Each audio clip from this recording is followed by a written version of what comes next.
చూస్తే గడిచిన 2 ఏళ్లుగా అన్ని ఎన్నికల్లోనూ విజయం సాధించినటువంటి మనం రేపటి కార్పొరేషన్ మున్సిపల్ ఎన్నికల్లోనూ పూర్తి స్థాయి మెజార్టీ సాధించాలి అని మున్సిపాలిటీలు కార్పొరేషన్లలో కాంగ్రెస్ జెండా ఎగరవేయాలని అంటూ పార్టీ నేతలు కార్యకర్తలకు సీఎం రేవంత్ రెడ్డి పిలుపునిచ్చారు.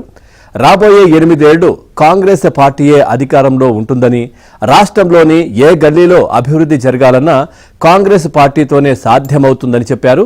స్థానిక సంస్థలపై పట్టు ఉంటేనే మంత్రులు, ఎంపీలు, ఎమ్మెల్యేలు నిధులిచ్చి గల్లీలను అభివృద్ధి చేయగలుగుతారని, ఆ నిధులు మంజూరు కావాలంటే ప్రభుత్వంతో సమన్వయం చేసేవారు, మంత్రులను కలిసి నిధులు మంజూరు చేయించుకునేవారు స్థానిక ప్రతినిధులుగా ఉండాలని స్పష్టం చేశారు.